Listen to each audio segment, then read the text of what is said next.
OTR, year 2000. That's off the record. Vince Carter, Tracy McGrady on OTR together. They've lived a lifetime in a decade since. Tracy left. It's been a rough 3 years for them. Vince starred. Air Canada soaring! Then departed. Oh yeah, graduated too. Today, Vince Carter and Tracy McGrady, older, wiser, richer, talk openly about playing in Toronto, leaving Toronto, and returning to Toronto. And they're joined in studio by the only man who ever held them accountable. Power forward, warden, and vice principal, Oak. Oakley puts it up. This could be it.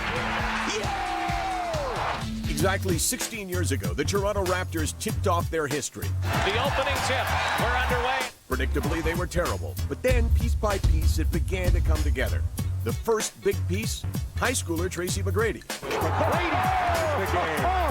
The Raps got the next key piece at a McGrady family dinner, drafting his high-flying cousin, Vince Carter.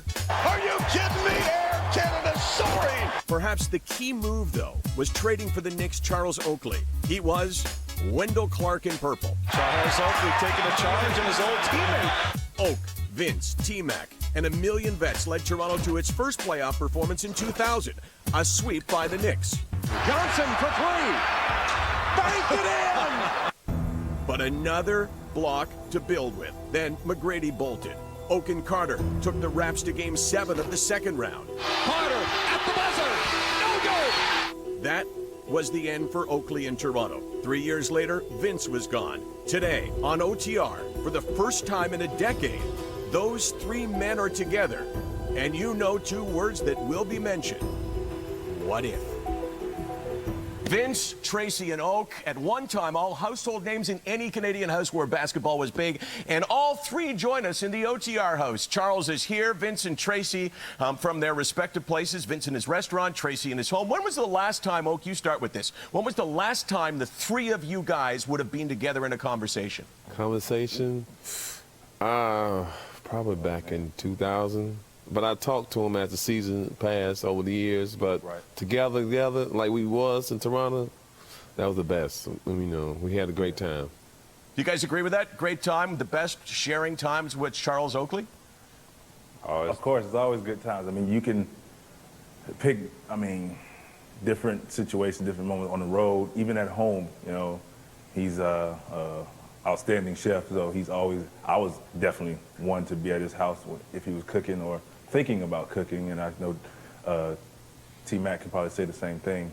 As far as that, you know, we've all gone separate ways as far as just being on different parts of the coast, and you know, so we don't really get the chance to see each other, or all get together as one. So this is, I think this is a great opportunity to do so, but you know, we still, like I said, I've seen Oak on the road, and I talk to Tracy on the regular. Yeah, I talk to Oak every now and then. I always talk to Vince. I can't remember the last time the three of us have been together.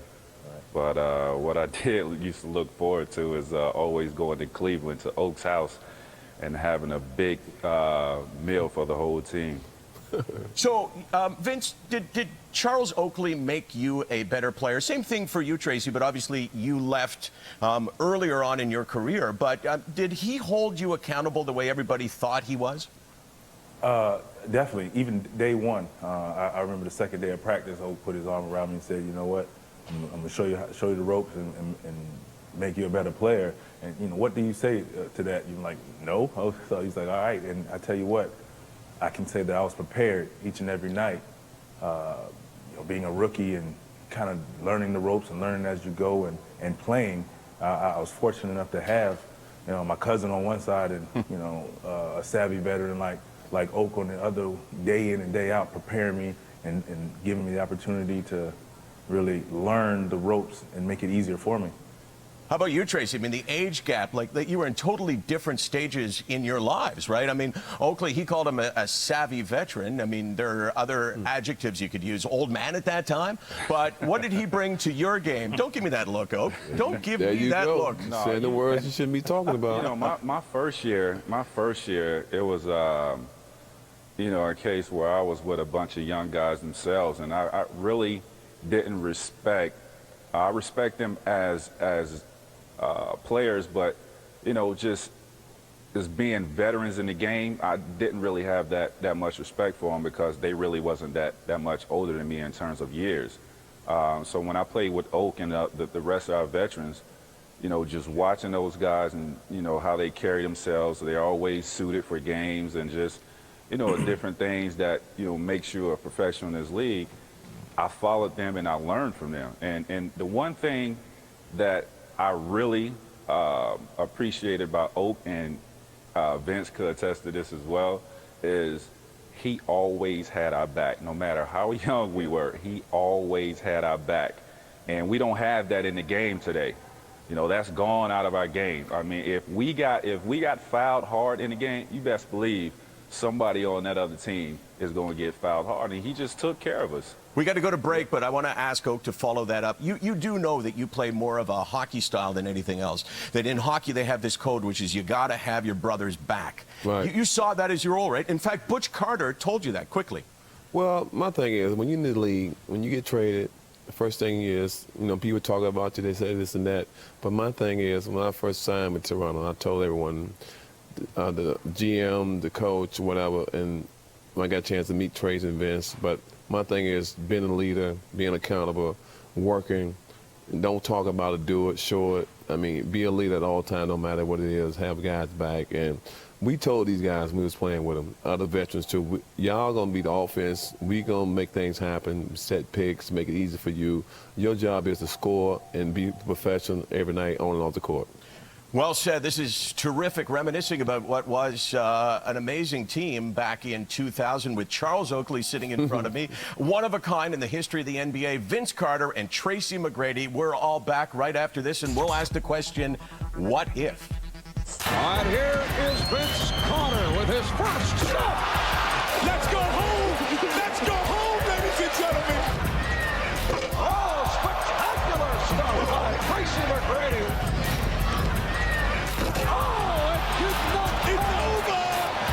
It's over, ladies and gentlemen. I say high point for the slam dunk competition back in 2000. Now, back in our studio, Charles Oakley, back with us, Vince Carter, Tracy McGrady. Is it true, Vince, you two guys almost didn't make it to the arena because they ran out of stretch limos? Wait, before I tell that story, I want to say this, going back on what Oak just said. It's funny, what he said just now about holding us accountable. He sat in front of in the middle of the locker room, particularly pointing right at Tracy and I, and he said exactly what was said right there. And I think that was the stepping stone for our careers right there, understanding what it took to be professionals and to make it in this league. But onto that dunk contest. First of all, it was the act of Congress to actually get my cousin over here to actually participate in the dunk contest. And so once I got him there, we were downstairs waiting for our cars, as you remember, and it was 4 of us. I don't know if you remember, T-Mac. It was 4 of us, and 2 of the 4 were probably well over 250, all right, 270. And the stretch limo were all used up, so we had to take a sedan. I'll leave it at that. How many times, Tracy, how many times did you practice your bounce pass to Vince? The forgotten bounce pass, the key to the greatest dunk ever. Seriously, we never practiced that. No. We never practiced that. Wow. But no, speaking of that slam dunk contest, like, I'm tired of this dude, man. I was tired of this dude trying to get me to get in this slam dunk contest. Like, why am I getting in the slam dunk contest to either play second or third? Like, we already know who's gonna win. You know what I'm saying? Like, I see the slam dunk contest every day in practice. Like, I see some of these dunks in the practice, and I see them in the game. So I'm like, why am I getting into this? I like to win stuff. I don't like to play second or third. So he kept begging me to get in. And at last minute, I was like, all right, man, I'll get in. And, you know, it just went from there. Let me ask this question because everybody wants me to ask this. It's the what-if question. Right. What if Tracy would have stayed? What if you 3 guys would have had another, say, 5 years together? Do you ever ask yourself that, Vince? Like, what if we all stayed together? I'll say this. I can recall one All-Star game, a couple of even a couple of road games we sat together just talking, like, you know, it would have been cool, what if, but it's kind of one of those things like, what if? I mean, it's not guaranteed that we would have done something, but it's just, I think, the wow factor is like that team that we had was a very good team. And I think, like I said, with the veteran leadership, I mean, you look at the veterans we had throughout the course of my time there, Antonio Davis, we had Doug Christie at one time, we had D. Brown, I mean, Alvin Williams, Muggsy Bogues, Mark Jackson. I mean, I can go on and on. We've had a great nucleus of guys, and I think we learned and we accomplished so much that first year. We got swept in the playoffs, and we accomplished a goal that was never reached in Toronto, and which is going to always bring up the thing, what if? But Let me ask each one of you a specific question now. Charles, as a guy who saw great teams, as a guy who could step back and look at a team, if Tracy and Vince and you and some of the other names that he mentioned had stayed together, Kobe said in Slam magazine they could have won championships. Do you agree? Wow, I didn't know that. Yeah. No doubt. Wow. I felt that when we got here, and learning the guys and other veterans, been around the league, and I think that we just had something special. All the guys got along. Yeah. I think that was the key. We made one another respect one another, and we knew what we had to do. That's the key thing. Going to court, playing your game, playing within your skills. We know Tracy, deep. We had 3-point shooter. We had guys slasher. We had guys can just make plays. So we knew this. And the big guys, myself, Antonio, Kevin, we do everything inside. Bang, rebound, take care of them guys. I mean, when you got a ingredient like that, it's hard to get that. It's hard to get guys' attention to get into the mode of playing your role, playing it to the high active every night. And we did that. We got on one another. I make sure the coach, I stood on the coaches. Yeah. See, a lot of things is management, only can see so much, but we did a lot inside the locker room, stayed in the locker room. Yeah. See, that's what if management knew what we was doing as an individual and as a team, maybe they wouldn't trade some of the other guys. I mean, then the coach might say, let's get rid of this guy. Like Lenny did, he said, trade me, and didn't know what I was doing. I was building a separate understanding with the guys than he was, and he didn't like that, personally. Before we go to break, Tracy, just tell me, do you regret maybe not staying in Toronto and trying to make it go with your cousin? Obviously, you went on, you had a Hall of Fame career, you made a ton of money, but do you ever regret not staying here?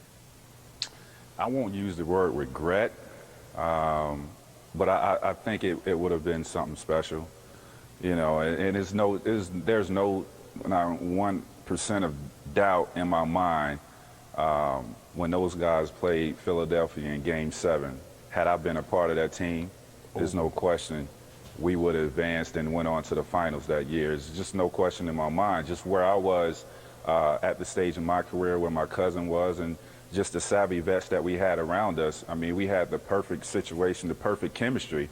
And, I do think about that. I think about that, too. You're breaking my heart now. My son and I sat watching that game, holding hands, thinking, oh, man, this is it. This is it. Okay, we'll talk more about that when we return with, this is really quite amazing. Charles Oakley, T-Mac, and Vince Carter, and everybody's happy and enjoying it.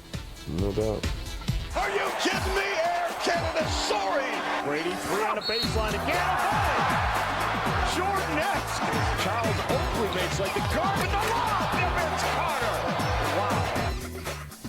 Welcome back to OTR. Charles Oakley here in the studio. Vince Carter and his restaurant. Hey, by the way, why is Charles Oakley not your chef, Vince? Oh, don't worry. He's still involved with the NBA and doing his thing. But when he's done and he's ready, I got an establishment for him. Tracy, would you eat that meal? Absolutely. Absolutely. Everybody's going to eat it. Believe me. Let's talk about your time in Toronto, and there's really, this is a question that people ask: is Toronto a basketball city? We know it's a hockey city. We know it was a baseball city. Charles, do you think Toronto's a basketball city?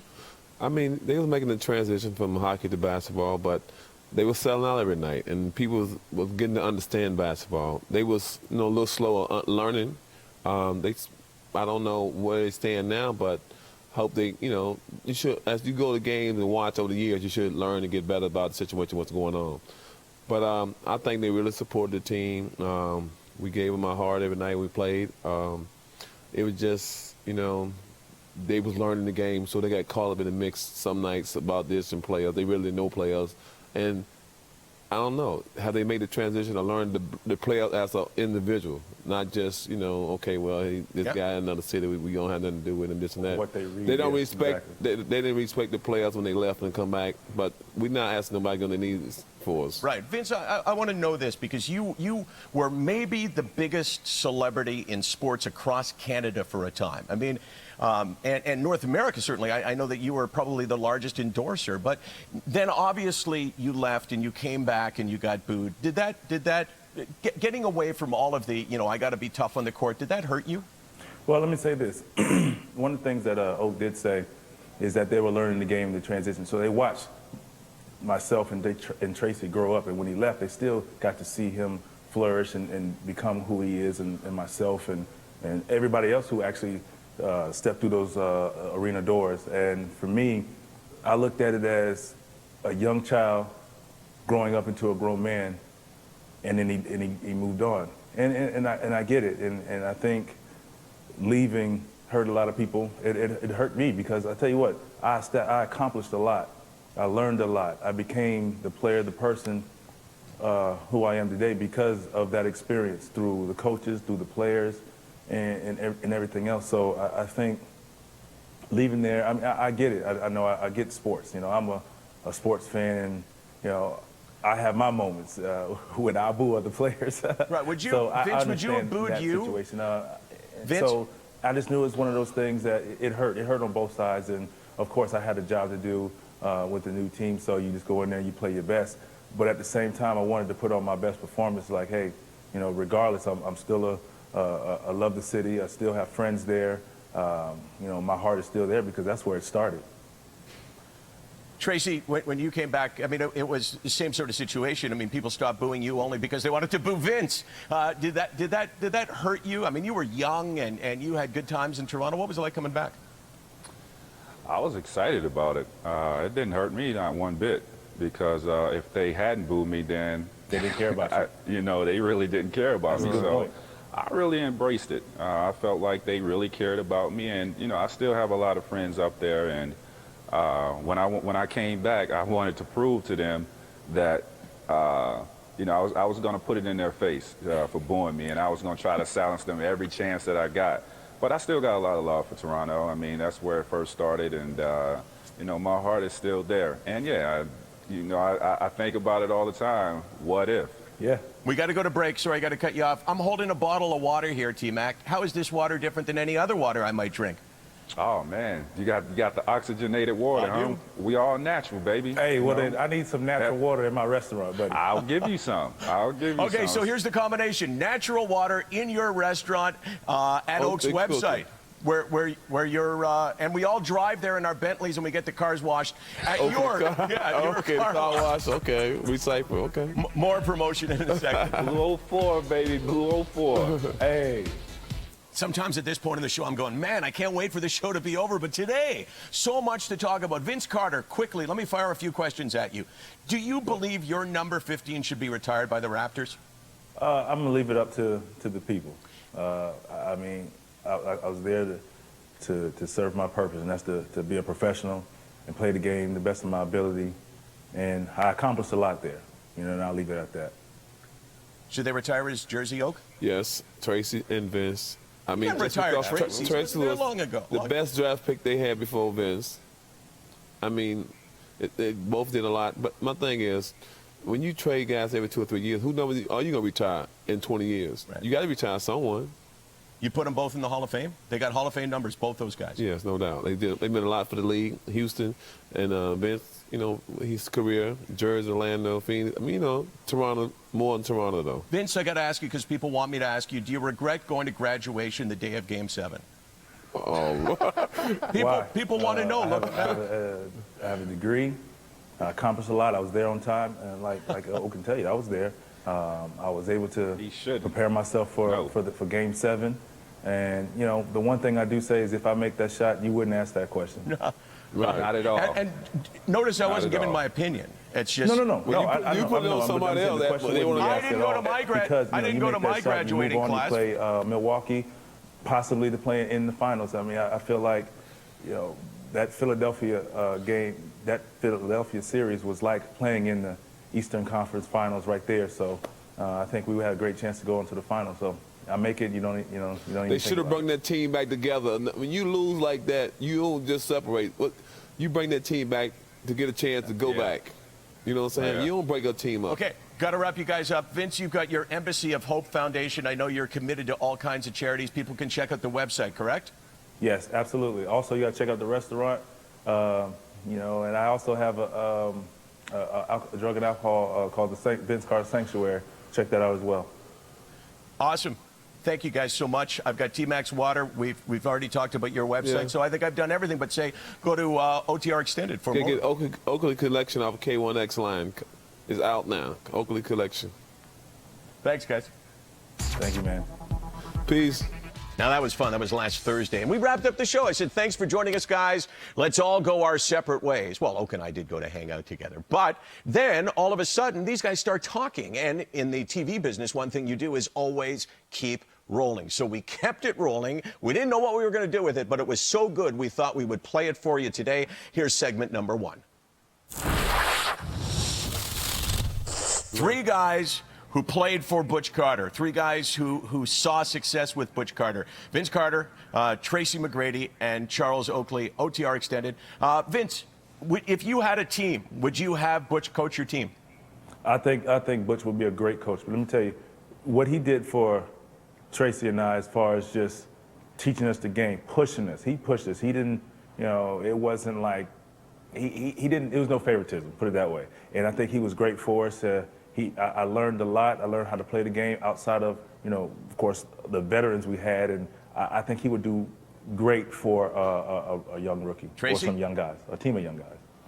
No, I mean, I have to vouch for him. He was on both of us so hard. If I didn't play defense, I didn't play at all. And I appreciated the challenge that he gave me every day.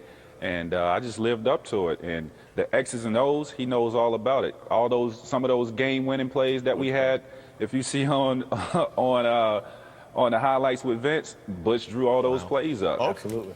Well, I said, Butch is a accountable guy. He know what he's doing. Like I told you, if he was a coach at Miami Heat, they would have won the finals. Because he the best. He's great offense. He know how to prepare. He get you going. He have fun, but in practice, he gonna work you like you never worked before. Okay, let's wrap this up by saying each guy give a comment to the fans in Toronto. Vince, guys are watching. Vince Carter, you get to talk to fans in Toronto across the country. What do you say?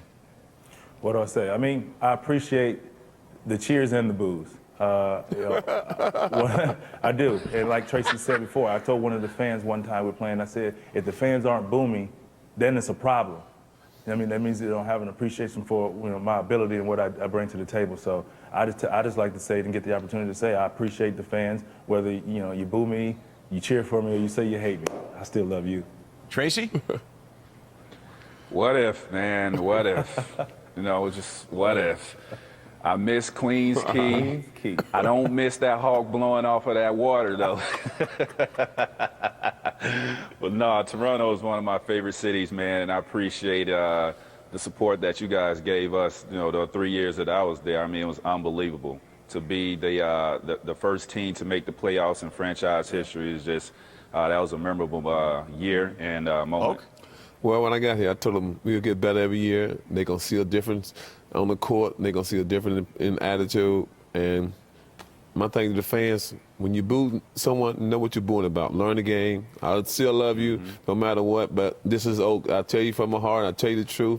That's what I stand for. I'm a positive guy. Hey, guys, can y'all agree to this? Toronto's one of the best kept secrets. Do we say I said Toronto's one of the best kept secrets. Oh, no doubt. Toronto's a great place. Yeah, food, people. Yeah, it is. And I think that was one of the clean. things we tried to accomplish. Like, hey, we wanted to put the best product on the floor and let people understand what Toronto's all about. Because a lot of my friends had no idea. Yep. Right. So we all agree, great place to play. Great place. Great. Top 3. Top 3. Toronto winning an NBA championship. Give me a year, Oak. 1%. What year? Yeah, I mean, first of all, you got to have accountable people on the bench. We say what year? Oh, what We might year? not be living. Probably about 2050. 2050 or 15? I mean, Gordon, you bring back the coach. You got to have a accountable coach, assistant management. I mean, it started with the coaches. In the NBA today, if the coaches ain't tough, the players going to run over. The players sensitive, you can't say nothing to them. I hate the game today, personally, as a coach. Vince, you ever seen a guy like Charles Oakley before? Like in the whole time that you played in the NBA, has there ever been another Oak? No, never. Tracy? It won't be. Why won't there That's what be? I said, never. It won't be. It won't be.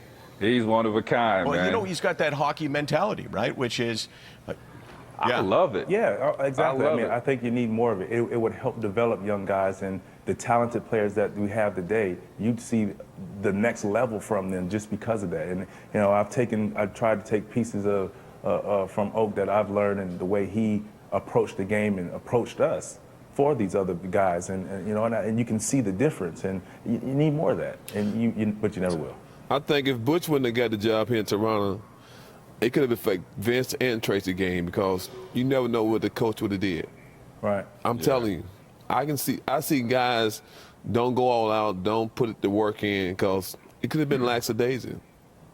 You know, so I'm glad Butch was here. I'm glad I came to be a part of them. You're not glad Lenny was here? I'm glad. We'll get to Lenny.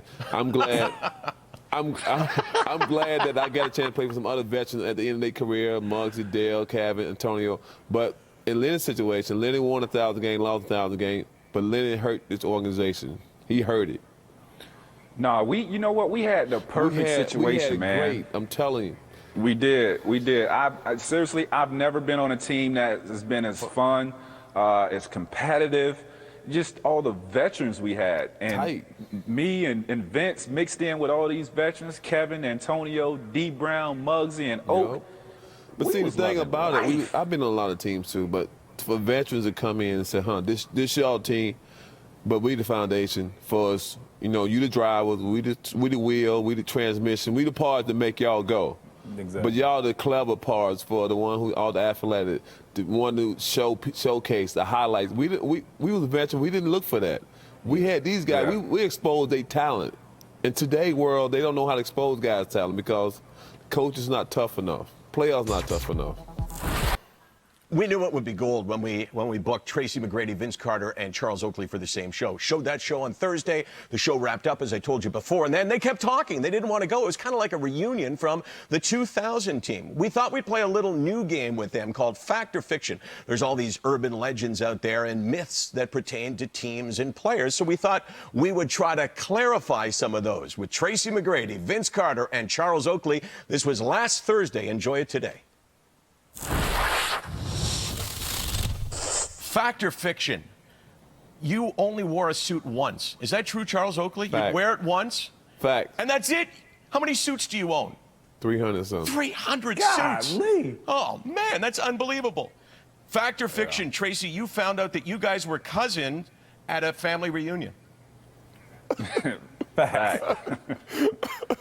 Fact or fiction, Fact. T-Mac, you slept up to 20 hours a day, making you closer to a bear in winter than actually to a human being. Oh, wow. Fiction. How many hours a day did you sleep? I probably got about 12. 12? Boy, Fact or you gonna tell us? I was in hibernation, man. It was too cold up there. That's a sleepy I dude, think I'm a man. Florida boy, Fact or man. fiction, Vince, that you actually really did like the Canadian Sports Center? Fact. Yeah. I mean, that's how I learned hockey. And fact crewing. Fact or fiction that Oak's best friend Michael Jordan traveled and fouled more than anyone in history and never got called. That's a fact. That's a fact. That's He got 7 Jack. fouls a game. Fact or fiction, Mo Pete never saw Jim when he played here. Oh, that's fiction. Oh, man, Mo Pete. I miss Mo Pete, man. We had Mo Pete's fun my with guy. Mo Pete. I still talk to Mo Pete. You know what? He was loved here. He had a great smile. Mo Pete stayed here longer than anybody. Yeah, he did. Exactly. What he was Did doing? He wasn't shooting. And one more. Fact or fiction. Yogi Stewart was the luckiest guy in history to get a contract. Hey. No. That's sorry. That's my No, other guy, he was too. That's not. my buddy. He's my neighbor. He but- was not. Fact. Not that day in Sacramento. Go ahead, Vince. Hey, he wasn't the luckiest day in Sacramento on that bus. Hey, come on, man. Y'all crazy. Hey, y'all remember that I bus do remember ride the in bus ride, Sacramento? Oh, we had fun, didn't we? What was the bus ride? We had a ball. we had- But you ruined that man homecoming. We had a bus. Where we had to ride the bus from? We had a bus ride somewhere from. Was it Golden State? Go to state. Yeah, man, that was classic, Oh, yeah, man. that was classic. That was man. I'll classic. never You forget. gonna wear this on your suit, buddy? Oh, that was funny, man. I'll never forget that. Hey, T-Mac, what'd he say? So what are you guys Come on, talking old. about? It's just something between us three. So you got, so you have this inside story. Hey, Vince. Yeah. Nah, Hey, we hey, can't what let about that the out. first day of practice? And we all had to meet in the Butch office. We had to be 3 hours before practice. Like, 3 hours. Let's get this together. Nah, I'm gonna tell you the funniest thing though. We could reveal this. Seriously, if we had shoot around, and this is no joke, if we had shoot around at 10 o'clock or 10:30, and if we walk out there and the team is on the court, Oak will walk to the ball And rack throw- and lunch balls at the other team.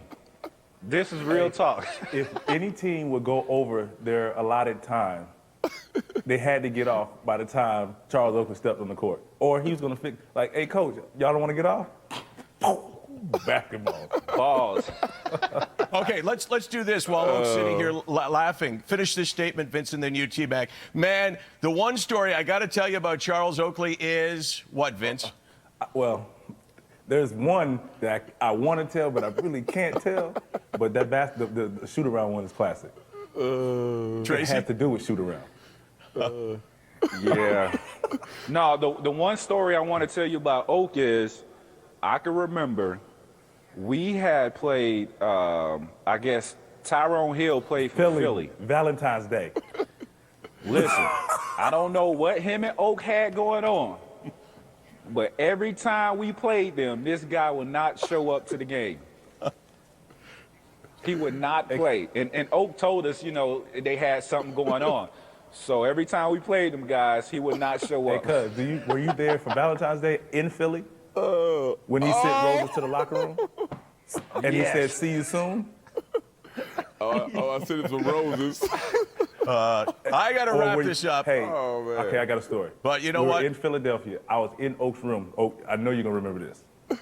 When I say this, I was the one that answered the phone on the day the transaction was made. Okay, yeah, okay. Oh, you answered the phone, Yes, because I was in there looking at jewelry. He had me in there looking at Man. some watches. He was like, yo, answer the phone. I was like, all right. Okay, we're going to lose satellites and all of that, but Charles Oakley, Vince Carter, Tracy McGrady, thanks really so much for doing this. Great reminiscing. No problem. I'll talk to y'all fellas later.